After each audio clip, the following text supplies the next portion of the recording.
अस्सलाम वालेकुम व्यूअर्स, मैं हूं समीना पाशा। व्यूअर्स, आप जानते हैं कि एक हलचल तो मची हुई है मुल्की सियासत में, और उस हलचल के सामने तो जो कुछ हो रहा है वो तो हो ही रहा है, पसे पर्दा भी बड़ा कुछ हो रहा है। पैगामात भी भिजवाए जा रहे हैं, धमकियाँ भी लगाई जा रही हैं और बहुत सारे ख़तरात से आगाह करने की कोशिशें भी की जा रही हैं, ताकि बहुत सारे ऐसे स्टेप्स जो लिए जा सकते हैं उनको लेने से रोका जा सके। लेकिन उसका क्या इफ़ेक्ट हो रहा है और उसका तोड़ खान साहब ने क्या निकाला है, इसके हवाले से आपको आज के व्लॉग में मैं बताऊंगी कि क्या वाकई इमरान खान साहब धमकियों में आ गए हैं या उन पर कोई असर हुआ है या नहीं, और जो सारे मामलात हैं अब वो किस तरफ जाते हुए नज़र आ रहे हैं। तो एक तो इसके हवाले से जो उन्होंने एक अहम फ़ैसला किया उस पर आपको इस पर डिटेल में बताऊंगी, और इसके साथ साथ आज आपको ये भी बताएंगे कि जनाब हम सुनते आए हैं कि चोर मचाए शोर या उल्टा चोर कोतवाल को डांटे, लेकिन ये बड़ी अजीब सी बात है कि एक शख्स जो खुद अदालतों से इश्तिहारी रहा, मफरूर रहा, वो 4 साल बाद वतन वापस आए और फिर उसके बाद आके जब वो दूसरों से कहे कि भाई आप सब चोर हैं और रसीदें निकलवाएं, और ये सारी गुफ्तगू वो करे कि जैसे वो जो है वो बड़ा, उसका जो पास्ट है वो बड़ा क्लीन है और दूसरे सारे जो हैं वो चोर हैं, तो ये बड़ी अचंभे की बात लगती है। ये कौन है और ये क्या चाह रहा है, इसके ऊपर भी आपसे आज के व्लॉग में बात होगी। लेकिन सबसे पहले आपसे एक रिक्वेस्ट है कि जनाब चैनल को प्लीज़ सब्सक्राइब कर लीजिए और इस वीडियो को शेयर भी करें, लाइक भी करें और दूसरों तक भी ये पैगाम पहुंचाएं। तो आ जाते हैं जी सियासी हलचल की तरफ। खान साहब जो हैं, आपको मालूम है कि ज़मान पार्क में मौजूद हैं जब से गोलियां लगी हैं, ज़ख्मी हैं, और उसके बाद से वो अपना फेवरेट काम नहीं कर पा रहे, और उनका फेवरेट काम है अवाम में जाना। जब भी हमने देखा है, वैसे ये बड़ा अनलाइक हमारे हुक्मरानों का एक, जिसको कहते हैं ना, तर्ज़ सियासत रहा है, क्योंकि आमतौर पर तो हमने ये देखा है कि हुक्मरान इक़्तिदार से निकाले जाएं तो वो बाहर चले जाते हैं, लेकिन खान साहब अवाम में चले गए। हुक्मरानों को अगर करप्शन केसेस में या फिर मुख्तलिफ मुकदमात में फंसाया जाए तो वो फिर बाहर चले जाते हैं या अस्पताल चले जाते हैं बीमार होके, लेकिन खान साहब अवाम में चले गए। हुक्मरानों को जब भी हमने देखा कि उनको धमकाया गया या उनसे किसी भी किस्म के दबाव के तहत मामलात सुलझाने की कोशिश की जाए तो वो बाहर चले जाते हैं, लेकिन खान साहब अवाम में गए। हुक्मरानों को जब नाअहल किया जाए और उनको सज़ाएं दिलवाई जाएं अदालतों से, तो फिर ऐसे में हुक्मरान ना सिर्फ बाहर चले जाते हैं बल्कि बाहर जाकर वो अपने मामलात को इस्टेब्लिशमेंट के साथ सीधा करने के लिए डिले भी करते हैं। लेकिन इमरान खान साहब अवाम में चले गए, और अब जब इमरान खान साहब ये बात कर रहे हैं कि जनाब इलेक्शन कराएं, क्योंकि इस वक्त मुल्क की बका इलेक्शन में है, जो इस वक्त इकॉनमी की सिचुएशन है, जो ओवरऑल एक मुल्क में फ़िज़ा है बेचैनी की, उससे निकलने का वाहिद हल इलेक्शन है। तो जब इस मामले पर भी अब कोई नई बात सुन रहा है तो उन्होंने फिर से एक ही बात का जो है वो फ़ैसला किया है, और उनका वो एक ही दाव है जो वो बार बार आजमाते हैं, और अभी तक तो वो उसमें कामयाब हैं, लेकिन आगे कितने कामयाब रहेंगे ये तो वक्त फ़ैसला करेगा। लेकिन दाव वही उन्होंने फिर से आजमाना है, यानी अवाम में जाना है। उन्होंने एक दफ़ा फिर से, अगरचे वो मुकम्मल तौर पर सेहतयाब अभी नहीं हुए हैं और डॉक्टर्स तो उन्हें कह रहे हैं कि भाई अल्लाह के बंदे मुकम्मल रेस्ट करो, लेकिन जो लोग खान साहब को जानते हैं वो जानते हैं कि वो रेस्ट करने वाला बंदा नहीं है, और उन्होंने आराम से बैठना नहीं है, और उन्होंने आराम से ना तो बैठना है और ना ही इन्हें बैठने देना है। और यही वजह है कि इमरान खान साहब जो हैं वो फ़ैसला कर चुके हैं कि असम्बलियों की तहलील का जो ऐलान उन्होंने किया था उसमें अगरचे उन्होंने वक्त ज़रूर लिया है, बहुत सारे उसके पीछे पसे पर्दा चीज़ें थी, जैसे कि मैं पिछले व्लॉग्स में भी आपसे डिस्कस करती रही हूँ कि कुछ बैकडोर राब्ते हो रहे थे, कुछ कोशिश हो रही थी कि सारे मुल्क में एक साथ इंतखाबात की राह हमवार हो जाए, तो इसलिए भी खान साहब थोड़ा डिले कर रहे थे। चौधरी परवेज़ इलाही साहब की भी सजेशंस थी, उसको भी खान साहब बिल्कुल इग्नोर नहीं करना चाह रहे थे। फिर कुछ इंतज़ामी मामलात भी होते हैं सूबों के, उनको भी मद्देनज़र रखना होता है, तो ये सब चीज़ें भी खान साहब देख रहे थे, तो इस वजह से ये तमाम चीज़ें जो हैं वो थोड़ा सा डिले हुई, और अभी तक हमने देखा कि असम्बलियों की तहलील के हवाले से कोई वाज़े जो तारीख़ है वो खान साहब ने नहीं दी थी। लेकिन अब जो ये पिछले 1-2 दिनों में मुलाकातें हुई हैं उसमें फ़ाइनली खान साहब जो हैं वो अब इस नतीजे पर पहुँचे हैं कि इसके अलावा कोई हल नहीं है, हमें इलेक्शन की तरफ जाना ही होगा, और 2 सूबों की असम्बलियाँ तहलील करके बाकी सूबों से मुस्ताफ़ी होकर खान साहब ये समझते हैं कि वो इतना दबाव बढ़ा देंगे कि अल्टीमेटली पूरा मुल्क ही फिर इलेक्शन की तरफ चला जाएगा, और यही वो करने अब जा रहे हैं। और इसके लिए उन्होंने अब ये फ़ैसला किया है कि लाहौर के लिबर्टी चौक में एक बड़ा इज्तिमा होगा, अवामी इज्तिमा होगा, जिसे वो कहते हैं कि ये एक तारीख़ी जलसा होगा, और इसमें आवाम की एक बड़ी तादाद को शरीक होने के लिए पूरी कैंपेन चलाई जाएगी। अगले 1-2 रोज़ में आप देखेंगे कि इस सिलसिले में काफ़ी ज़्यादा आपको मोबिलाइजेशन नज़र आएगी। वैसे तो ये मोबिलाइजेशन रुकी नहीं है, कंटिन्यूसली हम देख रहे थे कि मुख्तलिफ शहरों में रैलियाँ निकालें, ख़ासतौर पर लाहौर में, और जो आमतौर पर जो इनकी मकामी क़यादत है वो इसमें थी कि लोगों को इन्वॉल्व रखे इस सारी पॉलिटिकल एक्टिविटी में।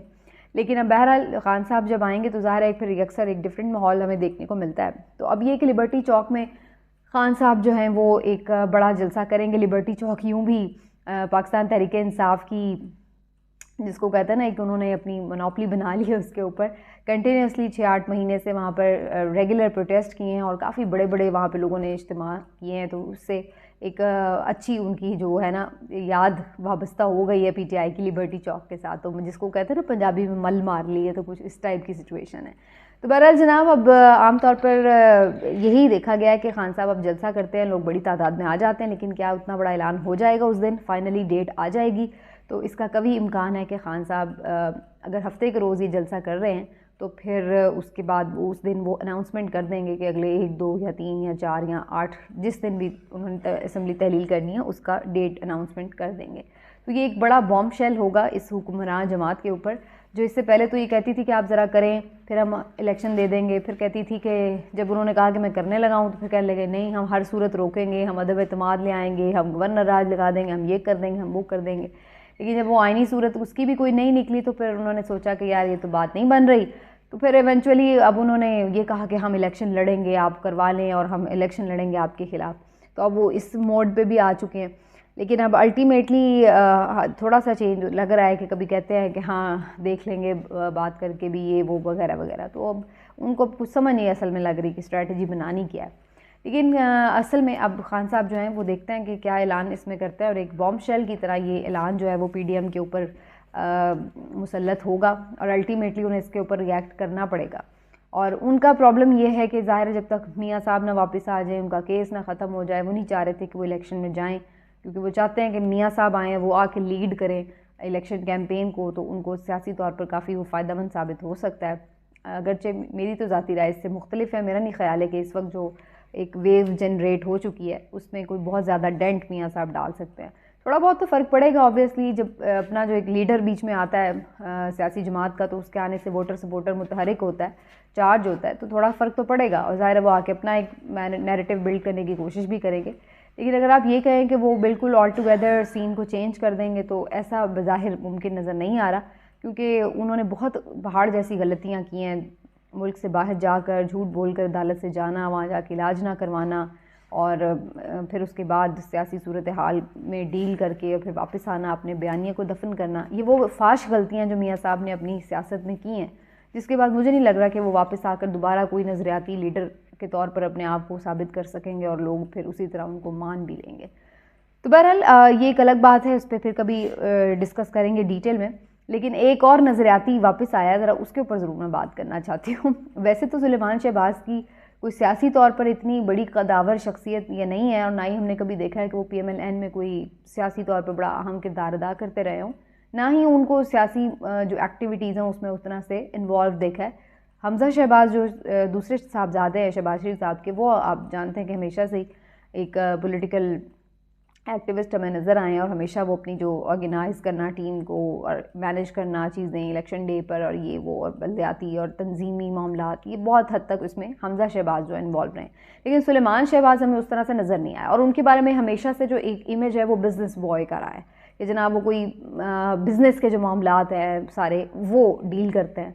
और ये इमेज कोई ऐसा नहीं है कि सिर्फ कोई हमारी हद तक या हमें कुछ ऐसा लगता है, ये ख़ुद उन लोगों के अपने जो फैमिली स्टेटमेंट्स हैं मुख्तलिफ अदालतों में केसेस के दौरान, उसमें भी वो लोग बयान करते रहे कि जब भी उनसे किसी बारे में सवाल किया जाता है मियाँ शहबाज शरीफ साहब से कि जी ये पैसे कहाँ से आया आपके अकाउंट में, तो वो कहते हैं सुलेमान शहबाज से पूछें। तो किसी और से कुछ भी पूछा जाए वो जी सुलेमान से बात करें, जी उसको पता है। तो यहाँ पे तो सब मसला ये है ना कि किसी को कुछ पता ही नहीं है, उनके अरबों खरबों रुपये अकाउंट्स में आ जाते हैं, किसी को पता ही नहीं होता। ये बड़ी दिलचस्प बात है। हमारे अकाउंट में तो कभी किसी ने 1 रुपया नहीं फालतू भेजा, और ये बड़े खुश नसीब हैं कि अरबों रुपये आ जाते हैं तो पता ही नहीं होता किसी को। तो बहरहाल उनके जवाब जो थे वो कभी दे तो सके नहीं ये लोग, बस यही जवाब होता है कि सुलेमान से पूछ लें, या फिर कह देते हैं दादा अबू से पूछ लें। ना दादा अबू से कोई पूछ सकता है, और सुलेमान साहब से जब पूछने की बारी आई तो वो जनाब साहब बाहर तशरीफ़ ले गए, और 4 साल वो वहाँ पे बाहर ही रहे। और उसके बाद अदालतें बुलाती रहीं, मफरूर करार दे दिया, इश्तिहार लग गए, सब कुछ हो गया, लेकिन वापस नहीं आए। हत्ता कि अपने अब्बा की गवर्नमेंट भी बन गई, फिर भी वापस नहीं आए। और अब जब सारे मामला सेटल करके अदालतों से गो अहेड और क्लीन चिट का पूरा नज़र आ रहा है सिलसिला कि भाई अब मामला सेटल हो जाएंगे, तो फिर अब उनकी जो है वो तशरीफ़ आवरी हो रही है।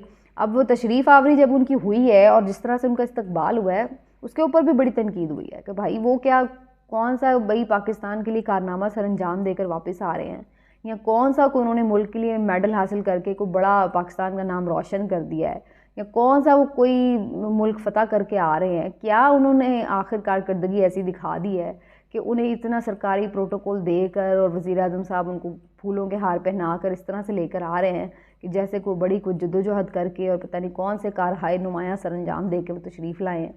तो बहरहाल जी वो तशरीफ़ लाए हैं और उसके बाद उन्होंने आके, अदालत ने भी उन्हें फांसी ज़मानत दे रखी थी, बाद में उन्हें अदालत में सरेंडर करना था, वो सारे मामला जिस तरह भी थे वो चले भी गए। लेकिन उसके बाद आकर उन्होंने गुफ्तगू की, उसने मुझे बड़ा हैरान किया। मतलब आम तौर पर आप ऐसे बंदे से कि जो इतना पॉलिटिकल नहीं रहा, वो आके जनाब आके पूरी पॉलिटिकल स्पीच कर रहा है मीडिया टॉक में। खान साहब को ऐसे लताड़ा है कि जैसे वो बड़ा कोई खान साहब के लेवल का बंदा है, या उसको कोई जनाब खान साहब बैठ के जैसे उसकी बात ही सुन रहे हैं। तो ये मुझे बड़ा अनयूजुअल लगा। हमजा शहबाज करें तो समझ में आ रहा है क्योंकि ज़ाहिर है वो पॉलिटिक्स करते हैं।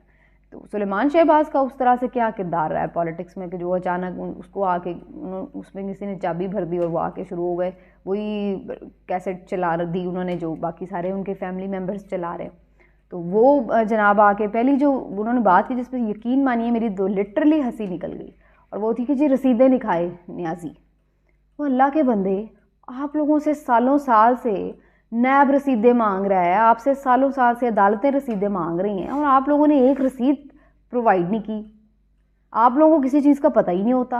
आपके ड्राइवर के अकाउंट में पैसे कहाँ से आ गए, आपके बावर्ची के अकाउंट में पैसे कहाँ से आ गए, आपके चपड़ासी के अकाउंट में पैसे कहाँ से आ गए, वो आप उन चीज़ों की रसीदें दे नहीं सके। और उल्टा आके आप जो है वो पूछ रहे हैं कि जी आप रसीद दिखाएं, जी घड़ी बेची आपने तो कितने की बेची, तो क्या किया। मतलब आप, मैं हैरान होती हूँ कि इस तरह से भी आप कैसे कर सकते हैं। तो कमाल है भाई। तो वो आके जनाब ये रसीदें मांग रहे हैं उनसे। पहले आप अपने आप को तो क्लियर करें, फिर उसके बाद आपको पूरा हक है। हम ये नहीं कहते कि खान साहब से कोई रसीद नहीं मांग सकता, या खान साहब जो है वो एहतसाब से कोई बाला तर है। बिल्कुल वो भी खान साहब भी एहतसाब से बिल्कुल उसी तरह ही कानून के नीचे हैं जैसे बाकी सब। लेकिन कुछ जो सवाल करने वाला है वो पहले थोड़ा सा तो अपने गिरबान में झांक ले। मतलब ये मैंने एक जब सुनी उनका जुमला तो यकीन करें मेरी तो हंसी निकल गई। फिर दूसरी बात उन्होंने मोहतरम ने क्या फरमाई, दूसरी बात फरमा रहे हैं जनाब कि आप जो है वो शहजाद अकबर भगोड़ा है जिन्होंने हमारे खिलाफ जो है वो मुख्तलिफ केसेस बनाया और ये वो। अब इस पर मैं और मतलब मेरा कहकहा निकल गया। मैंने कहा यार एक बंदा 4 साल अदालतों से सर्टिफाइड इश्तिहारी, ठीक है ना, और वो आके दूसरे को कह रहा है कि वो मफरूर है जो भागा हुआ है। कमाल नहीं है वैसे? आप अंदाज़ा लगाएं, 4 साल आप बाहर बैठे रहे, अपने मुल्क में वापस नहीं आए, और आके अब आप लोग गिन रहे हैं कि जी कौन कौन मुल्क से बाहर भागा हुआ है। ये हालात हैं। तो तीसरी बात आके कह रहे जी आपने जो साइफर पे कौमी बयानिया बनाया और बाद में आप अमेरिका के पाँव पड़ गए। मतलब आप अंदाज़ा लगाएं कि आप लोग जिन्होंने वहाँ पे बरतानिया में शरीयत लिए रखी है, और पहले तो मलका थी, अब तो वो खैर गुजर गई हैं इस दुनिया से, उनकी वफादारियों के हल्फ आपने लिए हुए हैं। इमरान खान साहब ने कौन सी शरीयत ली हुई है, और आप उनके पाँव पड़े हुए हैं कि ये उनके पाँव पड़े हुए हैं। आपका वहाँ बिजनेस है, आपके बच्चे हैं, आपके कारोबार हैं, आपकी घर है, वहाँ पे सारा कुछ आपका वहाँ पर है। तो वहाँ पर कौन उनके कदमों में जाके बैठा हुआ? वो तो बंदा इतने साल हो गए अपने बच्चों से मिलने नहीं वहाँ पे जाता बरतानिया में। तो ये सारी सूरत हाल है। मुझे तो इनकी गुफ्तगू सुन के काफ़ी हंसी भी आई, और मैंने सोचा कि यार अब हंस के ही गुजारा किया जाए, क्योंकि अगर हम ये सोचें कि यहाँ पर कोई इन चीज़ों के ऊपर अखलाकियात होंगी या कोई थोड़ी सी कोई नदामत महसूस करेगा, तो वो वाला तो माशाल्लाह से जरसूमा ही किसी के अंदर पाया नहीं जाता। लेकिन बहरहाल ये वो सारी चीज़ें हैं जिसके ऊपर थोड़ी सी सोचने की बात है कि यही वजह है कि अवाम जो है वो इन लोगों से दूर होती चली जा रही है और इनके ऊपर बिलीव करने के लिए तैयार नहीं है। ये नहीं मैं कह रही कि सारी अवाम इमरान खान पे बिलीव करती है, ठीक है कि इस वक्त मेजॉरिटी अवाम इमरान खान पे बिलीव करती है, लेकिन बहुत सारे लोग उन पे भी बिलीव नहीं करते होंगे। लेकिन एक बात तय है कि इनकी जो अवाम में मकबूलियत है वो बड़ी तेज़ी से नीचे ग्राफ गिरा है। उसकी वजह यही है कि ये लोगों के कॉल और फेल में जो तज़ाद हैं वो अब लोगों के सामने बड़े ऑब्वियस हो चुके हैं। मिलते हैं अगले वीडियो में, अपना ख्याल रखिए, अल्लाह हाफ़िज़।